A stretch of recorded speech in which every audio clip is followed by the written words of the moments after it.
Two tutorials today. Right. What does that mean? So I think I kind of realized that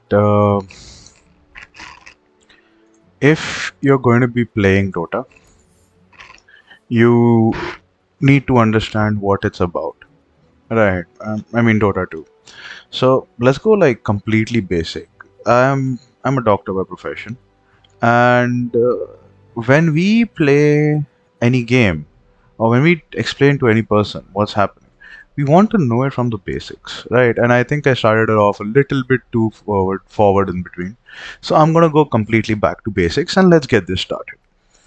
So when Dota was developed, Dota officially was developed on the Warcraft this thing by our friend IceFrog, and when it was developed, it became a worldwide sensation because of the fact that it was a different kind of a gaming genre. It became its own genre, right? Obviously, everybody knows the history of that. If nobody knows that, so they introduced a three-lane system. There were many different maps before that on Warcraft 3, Frozen Throne, which did not really, match the level of Dota. I think the most famous one at that time that I used to play, I mean, that matched a lot of the Dota vibes, but it still stuck to what Warcraft had set up was the three corridors. Right, it was a similar system where there were three lanes and you had heroes and you had to destroy the other's base and kill people in between. But they stuck to the mechanics that the Warcraft was common with, rather than what Dota did, and they made a lot of their own mechanics different interactions and stuff. So that's where Dota came from. Right. So how do you start playing Dota? So so Dota's genuinely available only on Steam. Right, because the man IceFrog, he's a developer for Valve, and as soon as they wanted to do a second part to it, he kind of moved over and he's like, yeah, okay, I'm going to be building it, on Valve. So that's how it's come completely on Steam, right?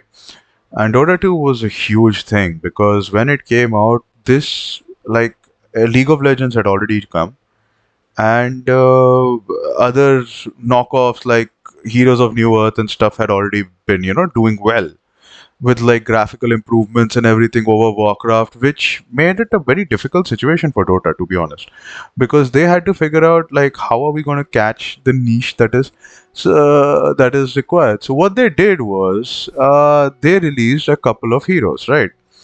And the starting few heroes, I don't really remember who they were, but the starting few heroes were like, pretty minimal. Like I think Axe and Sniper and some of these guys were added. And these are like the starting guys, right? I remember, I think Lightning Revenant being there. Where is he? He's an agility, right? Oh, is he an agility or did they make him universal? I don't think they made him universal. I don't even know how many people they made universal. Yeah, here he is, Razor. Right, so this guy, he was there, right, and he was one of the first few that I remember who had been ported. Then, like, I think after a while, Techies was added, and then they kept increasing the roster slowly, right, Undying, Underlord, all of these guys were added. So, what the game breaks down into is three factions. So, this is how the game was originally played. Strength are tanks. Why? Because every time you increase strength, it increases their damage, but also increases their health.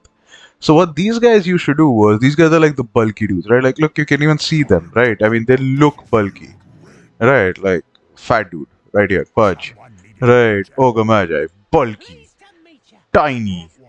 Yeah, he's kind of tiny, but he evolves into bulky, right? Like look, let's show you. Yeah, this is what his like final form is. So you get it, right? So these guys were like bulky dudes, right? Like huge, tall, towering people, and their entire thing was that they're based on strength.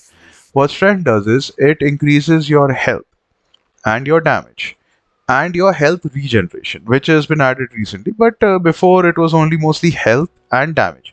Then they went for some status resistance and other things, which further helped to solidify them as tanks. Some of them were a little different, like we have Lifestealer, who does damage based on where did that thing go? Did they change? I think they changed it. Oh my god, they removed it. Did they? Really? When did this happen? Huh. I don't even know this kind of stuff that's happening, man. They keep changing stuff too quickly, man, in this game. Anyways, so yeah, they've changed the ad. They changed the move that our friend Lifestealer was the most known for, which was Lifesteal. Yeah, they've turned it into open wounds now. So his move was Feast. Right, and what that used to do was it used to do a percentage damage, which means like if the guy has like 100 health, so he's going to take out 2 health per attack, apart from his attack. Right, the 2 health that he's going to take out, that's going to heal him. So that was how Life Stealer worked. Then there was Huskar, who had like burn over time, and he had like targeted HP and damage. And so these were like some of the guys who could be sort of played as carries. Then we had carries or like damage dealers. Sven was there with God strength. Suddenly he has like, oh, and this was very high. The bonus damage, this is like nothing compared to that. 190% bonus damage, this was nothing. Before it was like I think 400% or something. Yeah, so these guys just went mad, right? Even like Omni Knight, but most of them were tanks. Then we came on to the agility. These guys were usually the carries of the team, right? What their role was to, what a carry is it's implied, right, that he's going to, like, the tanks take the damage, he's going to dish the damage, right, and he's going to basically carry the rest of the team forward. So what these guys really needed was they needed fast farm, right? Fast, like farm means like they had to kill characters, they had to kill like creeps really fast. So what the mechanic that Dota implemented for that was last hitting, where if you last hit the creep, you get the gold. But if you don't hit the creep, if you don't get the last hit, you don't get the gold. Then you just are like limited to your like basic gold per minute generation. So obviously these guys had to be good at last hitting. So what happened here is, first of all of them have like really fast attack animations and stuff. Then they're based on agility. What this does is it increases their damage, it increases their attack speed, and it increases their evasion. Evasion was added later. Before it was that it used to increase. No, evasion was added way back in Warcraft. Then it was taken away, and it was replaced by armor. Now I think it has still been added back, or I'm not 100% sure. They keep changing it. It's weird. So all of these guys are like high damage dealers, and the quicker they build items, the quicker they get into their zone, the more powerful they become. And usually a well-fed means a well-earned agility hero is pretty difficult to take down, right? And then like most of them are like pretty good at attacking, and many of them are melee range, which means that they have to physically come close to the person to attack. But some of them are ranged, like Arc Warden, Klings, and Gyrocopter, Sniper. Like, yeah, so it's like a mixed bag, right? And these guys are like very, very strong, and their spells are okay to say the least. To say the least, like they are good, but they're not like it's not their bread and butter, right? Because they're not that dependent on skill. Like these guys, they have good spells. Many of their spells are like locking down people, doing some amount of like damage, or like randomly doing AoE damage and stuff. So these guys are like like the more spell based, more spell oriented playstyle compared to these guys. Like these guys, their spells are important. Not these guys. The agility, their spells are not that important, because their main goal is like, I want to build up so quick that I can just right click people to death. And the spells just kind of help in that. Then we come down to our friends, the agility and the intelligence guys. So obviously what this states is like they're going to be smart. So most of them are smart. What that means is that they're all spellcasters. These guys do a lot of damage through spells, and their primary attribute is intelligence. How intelligence works is it increases your spell damage, it increases your normal damage, and it increases your mana pool and mana regen. Now, what the difference was, before it did not increase spell damage, it only increases your normal damage. So, what these guys were sort of reduced to was just being a support. They'll help these guys earn money. They still do that, but now because of the scaling spell damage, they can also dish out a ton of damage. Like they can literally murder you. Out of that, like there's some of them who are like good at pushing also, like our friend Nature's Prophet. That is like he can take down towers really quick. Some of them can actually do carry work also, like Silencer, Storm Spirit, who have like a lot of high movement and high damage output so that they can just jump around the entire map and still kill a lot of people. Some of them have really high AoE lockdowns like Crystal Maiden, Leshrac, right? These guys, they just like lock down the person and then just go at them. So this was like a pretty good mixed bag, like Witch Doctor. Like these guys were a good mixed bag, but most of them are ranged because if you have a melee among these guys, a guy who has to like go up and hit someone, he's probably gonna die because as you see, they don't get health, they don't get armor. What do they get? Mana. Mana is what helps you cast spells. So they're gonna die pretty quick. Then we came out to our last group, which was added very recently, I think last year or something. These are the universal heroes. So what they've basically done is that these guys don't follow strength, agility, or intelligence. They get the bonuses of all three, but reduced.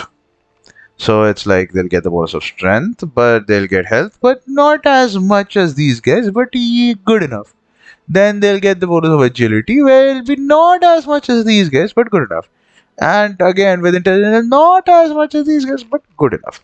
So what that does is it makes this group completely broken because they're getting bonuses from everybody. And I don't really see why they included some of these characters into this group, but okay, that's their choice. Whatever they're doing, man, it's like Valve, man. Valve, whatever Valve wants to do is they're gonna do. Obviously, they own the game. So this is what the basics of Dota is like. Now, what they've done is say I don't like this guy. I don't mind Alchemist, but it's not a good recommendation to you know give a briefing on. Um, I think some of the most simpler characters that we can explain first. Let's say Crystal Maiden. Okay, so let's take her. Okay. Wait, we'll start with strength. Yeah, let's start with strength. So in strength, I think Axe is the simplest, or Bristleback, but Axe is the simplest. So now, as I explained, right, his spells will help you lock down people. So what is it? Berserker's Call. Axe taunts nearby enemy units, forcing them to attack him while he gains bonus armor. What this basically means is, if he's surrounded by people, this man, this bulky dude, if he's surrounded by people, he does a call, which has a radius of 315, which is pretty decent. Like it's sort of like a mid between melee and range attack range, right? So he basically stands. He has to get close to the guys, obviously, because he's using an axe. And then once he's close to them, he uses this. What it does is it makes everybody around him attack him, and he gains armor while they're attacking him. Now they can't cast spells. That's the important part. Like it's not like they're going to be attacking with spells and stuff. Yeah, if they have any passive spells on, they'll probably be attacking with that. But most of them will be attacking physically. So how that helps him? He's getting bonus armor. Oh, good. Right. So it's his overall damage taken will be much less. Then there's Battle Hunger. What Battle Hunger does is enrages an enemy unit, causing it to take damage over time until it kills another unit or the duration ends. The damage is increased by a factor of Axe's armor. The enemy is also slowed as long as they are facing away from Axe. So, what that explains is that if, in simple terms, if he casts this on anybody, right, there's going to be a couple of things that's happening. First of all, the guy's taking damage. And he's going to keep taking that damage until either he kills a creep or the duration runs out. A unit, sorry, not a creep. He can kill a hero also. Then the second thing is that this is the damage per second, right? 10, 15, 20, 25. Okay. It will multiply by his armor by one time. Okay, so it's going to increase maybe like hundredfold, like it's going to become 20 or whatever. Based no, it's going to increase based on his armor. Right. So there is, yeah. So based on his armor, whatever his armor is, like say his armor is 15, so it's going to be 15 times. Then it's going to cause a movement slow to anybody who is facing away from him. Which means if the guy is trying to run away, he's going to have a big issue because he can't run fast enough. And you're chasing him. So yeah, that's the whole point. Okay. And it's got a huge range. Like you can see, the lowest one that's like 900 range. So it's a pretty far cast. Now, this is Axis bread and butter. It's called counter helix. And if you see, like these two, okay, they're like this one doesn't have damage. This one, the damage type is physical. That means it will get reduced by armor. But this is pure. That means it penetrates through everything. So if it says 95, he's going to hit for 95. If it says 170, he's going to hit for 170. So what this does is this is called counter helix. This makes Axe spin. After a set number of attacks, Axe will perform a counter helix counter attack, dealing pure damage to all nearby enemies. What this means is that every time he's being attacked, he will, there will be a counter, and then once that counter reaches to 4, 7 to 4, right, so starting at 7 and then to 4. Every time he takes 4 hits, he's going to do a spin and he's going to do AoE damage in like 275 radius, which is pretty close, like melee range, just a bit more than that. And all of those people in that area are going to take this much damage every time he spins. And that's going to be pure. Like, if the guy has 2000 HP, he's going to take the 170 straight damage. Right? So, he is going to be like, 2170, like, he's like going to be left with like 1830. Right? So, every time he's going to keep taking 170 damage. So, it's a very powerful move. Before, it used to be much more broken. They've, I think, tried to fix it so that he's not completely mental. But yeah, when there's like a whole team of people attacking you, the attacks to Helix also racks up pretty quickly. But before, what used to happen with this was like it was a percentage chance. Based on an attack, there's like a 33% chance that he will do this, which was so broken because Axe can just tank forever with his Berserker's Call, and when you include Counter Helix, he just becomes super broken. And then you get Culling Blade. Culling Blade is another pure damage. Wow, they made it pure. It used to be magical, I think, before. Okay, anyways, so now they made it pure. Pure is very crazy. So what this does is Axe spots a weakness and strikes, dealing pure damage. When an enemy hero is killed with Culling Blade, its cooldown is reset, and all nearby allied units, gain bonus movement speed and armor.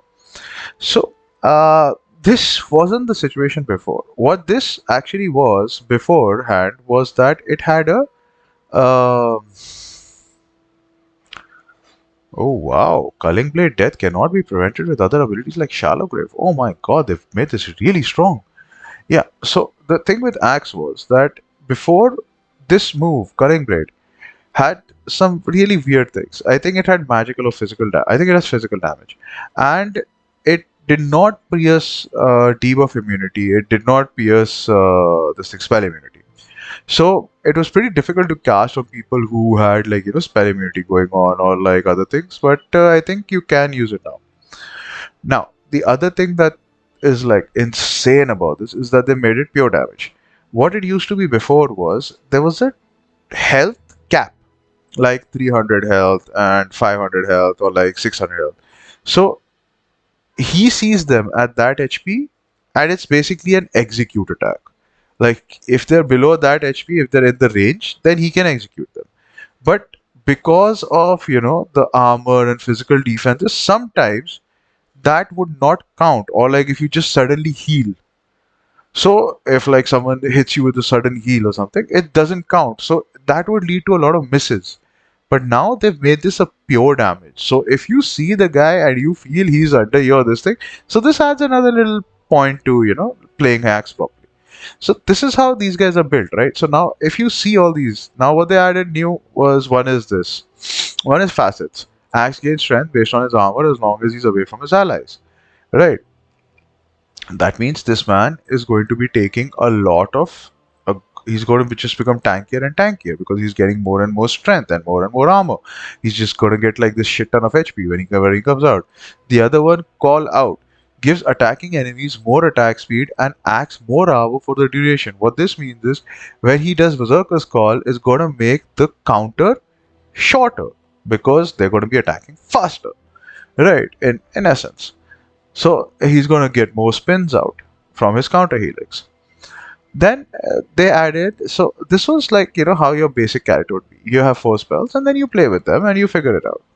Then what these people did, they were like, nah, we're not happy with just, keeping it simple, so let's complicate shit. So then they added the talent tree. What the talent tree does is it upgrades some of your spells, right? Like you can see, there's two times battle hunger armor multiplier. All, where's battle hunger? Yeah, here. So instead of one, it's going to become two. Two times. Right. Then there's plus 100 berserkers called AoE. This is already a 375, a 315 AoE. Now it's going to 400. This is roughly equivalent to like some of the range characters' actual range. Right, 400. Then plus 25 counter helix damage. This thing is doing 95 at base. It's going to do 110 per swing, 120 per swing. Damn, that's huge. Right. Plus 100 culling blade damage. Oh my god. 375 to 575. Wow. OP stuff, dude. Then we have plus 10 on Berserker's Call armor. That makes this, so much armor. Oh, damn, these guys are strong. This guy is strong. Then plus 10% on Battle Hunger Slow. Wow. Right, like you can see the numbers, right? They just rack up. Plus 10% movement speed per active battle hunger. Yeah, so the other thing is, while the enemy is running, right, you will run towards them faster. I think so. 10% movement speed per active battle hunger. Yeah, no, like that. Yeah, that's what it's saying. Like if you have battle hunger running on more enemies, you can like run faster. And now what? Yeah, this thing is the other thing. Destroying buildings will also remove the debuff. Okay. And the last one is plus 3 seconds culling blade speed bonus duration. Ooh, so the speed bonus is going to last for 9 seconds now. And what the other thing is, okay, like you see the other things that it has, kill movement speed bonus, right? It's 30%, armor bonus you get after the kill, 30. So Axe just becomes like this insane charged up tank, right? And he just like dunks people, right? That's what like the name that came out with like dunk, dunk, dunk. And this cooldown will, that's what it's saying, right? Cooldown is reset. Yeah, so if you kill at this range, the cooldown is reset. So you can kill another, you can kill a third, you can kill a fourth. You're just killing, right? You're like this killing machine. But the whole thing is that he's obviously built as a tank, so he's not going to be able to dish out a lot of damage. Like the max you can still do is like 575, which is not that much. So it's going to be a very, very specific position in which you can actually pull this off, right? So then they added these. Then they were like, okay, we're still not happy. So let's add Aghanim's Shard. So Aghanim's Scepter was always there, but now they've added an Aghanim Shard. So what is Aghanim Scepter? Aghanim Scepter, it's an item, a blue color like wand kind of thing, and it helps you upgrade one of your spells.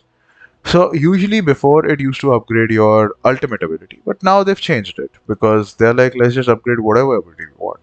So what they've done is now Counter Helix. Counter Helix now applies a stacking debuff to enemies hit by it that causes them to deal less total attack damage to Axe. Counter Helix no longer has a cooldown, and its counter advances when Axe attacks. Oh my god. So you see this 0.3 second cooldown? Yep, that's gone if you get an Aghanim's. So you can just continuously spin, and if you build Axe up with attack speed, the counter goes down even faster. Plus, the added bonus debuff will be like the guys attacking him. Like, you have ton of armor, you have ton of HP, and the guys hitting you can't hit you for shit. So you're just the spinning maniac who's killing them. That's basically what they've done, right? And Aghanim Shard, that is Berserker's Call applies battle. Uh, Berserker's Call applies battle hunger to affected units. Right. What this means is that if I use this, now everybody in the area is also getting our little slow onto them with damage over time. So it's further increasing. And multiple instances of battle hunger can stack on a single target. That's like two insanely powerful spells that they've just made. Right. So overall what this does is this makes this guy very bulky, insanely fast, high damage dealing. So he's just this tank that's just gonna like, wreck a lot of people's like good days that are happening. Now, that was like how the strength heroes are, right? Like so many of these have similar or different characteristics, but all of them roughly are tanks. The easiest agility hero I think to explain is our friend Drow Ranger. Classics. The reason being that Drow Ranger spells have been similar for the longest of time. They have changed up a lot of things in between, but they have been pretty similar.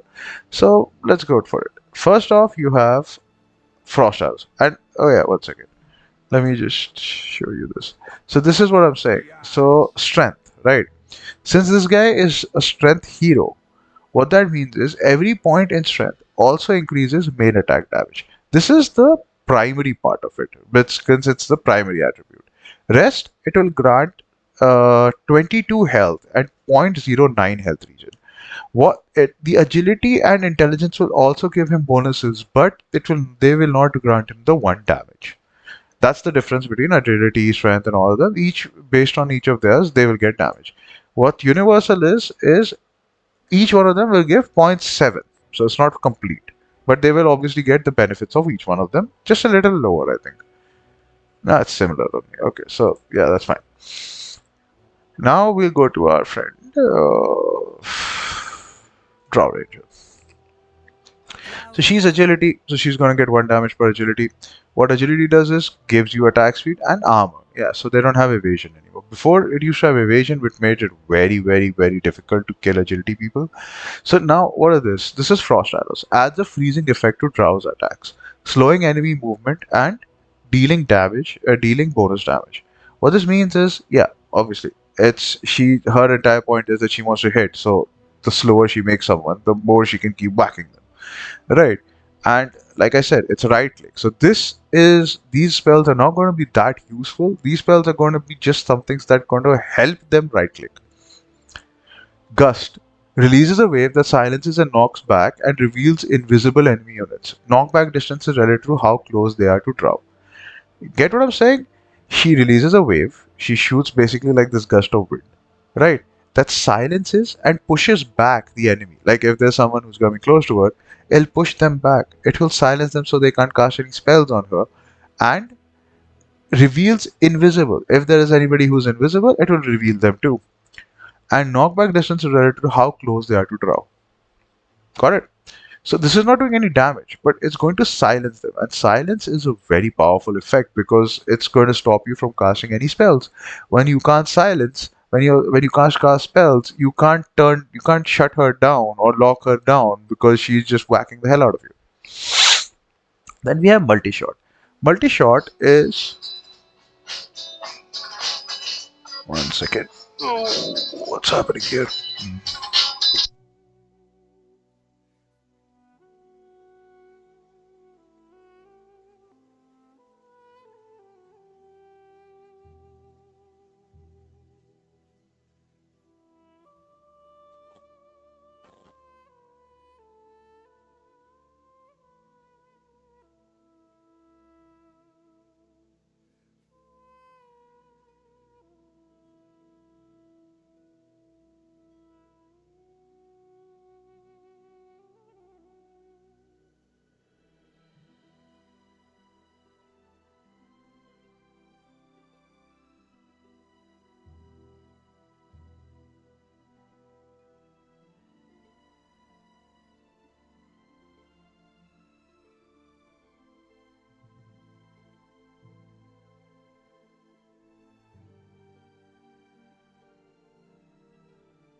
Yeah, sorry about that. I got a call. So we had reached multi-shot, right? So what multi-shot does is draw releases a flurry of arrows in continuous salvos, hitting enemies for extra damage and applying frost arrows. Lasts up to 1.75 seconds. So how this works is like if first of all they said it applies frost arrows.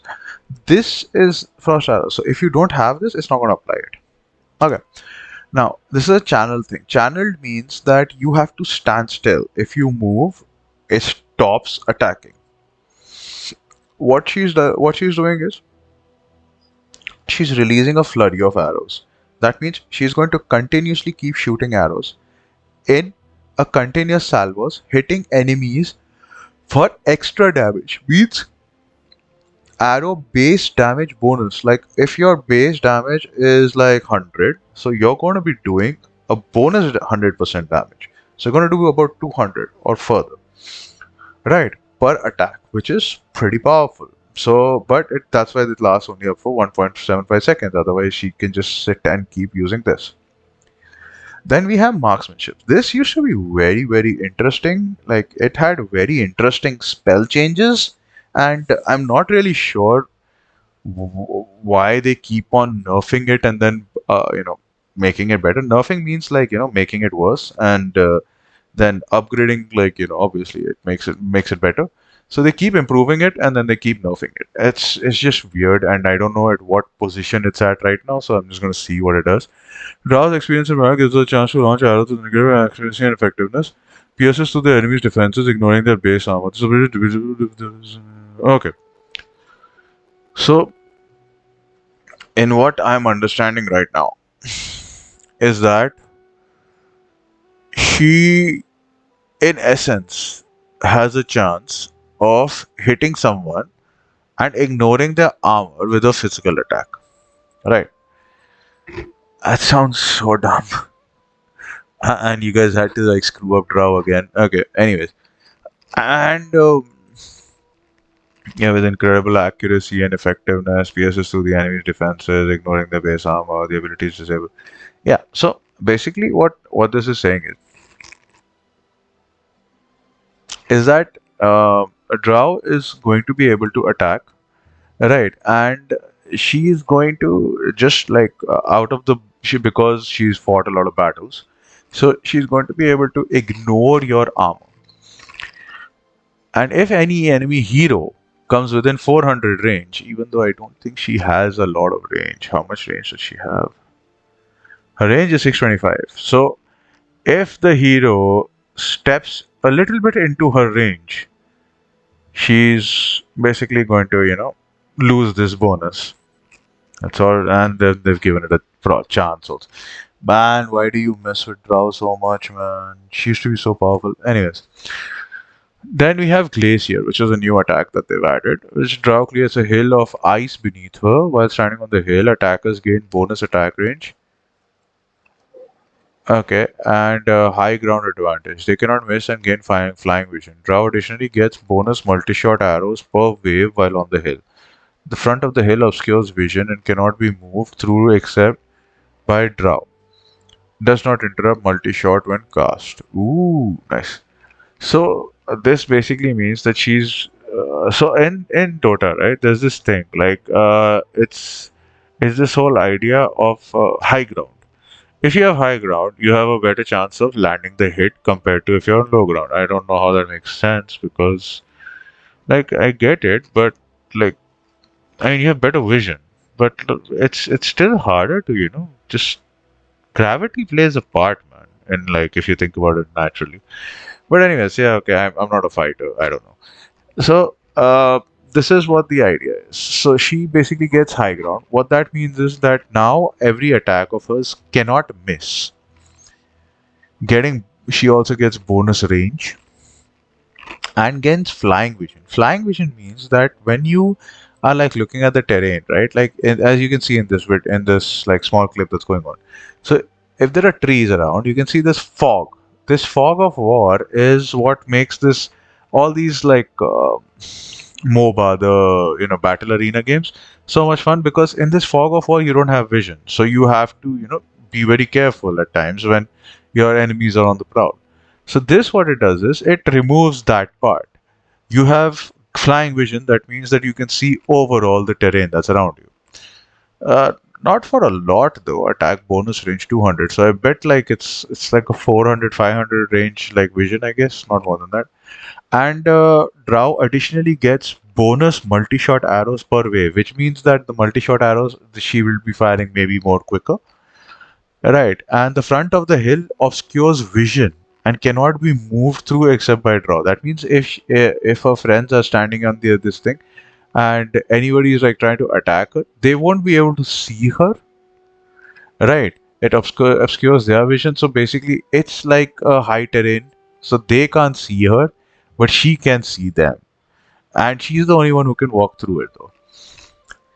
So this is an interesting idea that they've come up with. Now what? Now the the facets that they've added. Drow deals 20% more damage when attacking from high ground, which is pretty powerful because of this. But you need to then invest in this.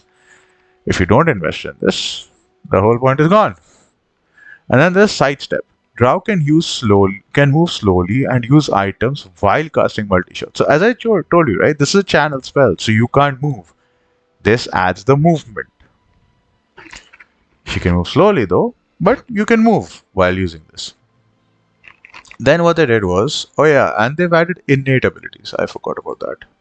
So our friend Axe's innate abilities, whenever Axe gets a kill, he permanently gains point 0.2, point 0.3, point 0.4, or point 0.5 armor. Killing with Culling Blade gives 3 times that amount. So basically this guy is just getting tanky like mad. Right. So what we are getting with Drow here is innate ability, Precision Aura. Grants Drow and nearby ranged heroes with bonus agility based on Drow's current agility and level. What that means is self agility bonus per level, that is 2%. So if I have 100 agility, I'm going to get 2 agility more. Yes, that's what it means. You're not going to be able to get 100 agility that easily. It's very difficult. So basically what they're saying is just build agility with this woman. But it's not that easy. I'll show you. Then we have allies agility bonus per level 1%. Okay, this per level also. Okay. Current agility and level. Okay, so maybe like with level this increases. What's the situation with that? I don't know. I'll have to play this and see how they've like leveled this up and stuff. And then we have yeah, her talent tree. So talent tree plus 1 multi-shot wave. That means that you will obviously get one more shot. 10% marksmanship chance. That means like the chance of avoiding this thing protections. She has 10% more chance. 50% gust self movement speed. Now this is interesting. If you knock back the people with gust, what this is saying is that it's going to give her an increased movement speed of 50% while that knockback is happening, right? So in essence, she can further reposition herself. Then plus 25% multi-shot damage. Multi-shot already has a huge damage bonus, and now they're putting it 25% more. So basically they've changed her from a right click to a multi-shotter. Now again, minus 6-second multi-shot cooldown.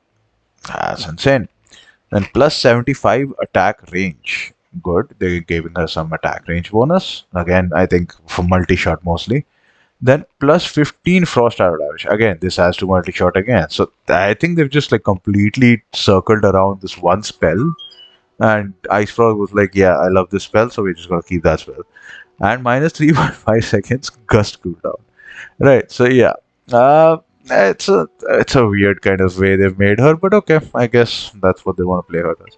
So yeah, Aghanim Shard adds Glacier, which we already read, and Aghanim's Scepter. What it does is frost arrows now apply a hypothermia stack to enemies, increasing damage from frost arrows and reducing their regeneration per stack. If an enemy dies with hypothermia stacks, they burn and deal damage per stack and slow in an area around it. Basically what this is saying is that now the frost arrows, they will continuously start stacking, and the more they stack, the more colder the person's going to get. Once they reach to this thing known as hypothermia, what's going to happen is that the damage is going to keep on increasing and their base regeneration is going to keep decreasing, right? Regen reduction per stack. So how many stacks can you have? 7. So you can like reduce their healing to by 70%, which is very powerful, right? And after that, if an enemy dies with hypothermia stacks, they burst, right? That means like they're gonna explode, and they're gonna do a maximum of 420 damage in an area around them, right? No, max stacks is 9, so 90% regen reduction, and 540 damage. Holy mother, right? And then they're also going to do a slow of 40% for 2 seconds, which is very powerful, right? So this obviously makes sense, but it doesn't make sense to get it in the start because they've already given you a very powerful ability as multi-shot. So if you're going to be like pitching into multi-shot a lot, then this whole thing seems like pretty much of like an afterthought, right? So you can see, right? This character is like mostly a right click. They've centered her around some spells and whatnot, but mostly she's a right clicker. I think we'll get to the other two later. It's pretty late. I mean, it took a long while, and I'm gonna take a little break. I actually want to play something now. It's kind of boring to just keep on explaining it because I mean, when do I get to play then? So I'll explain the other two maybe in a bit.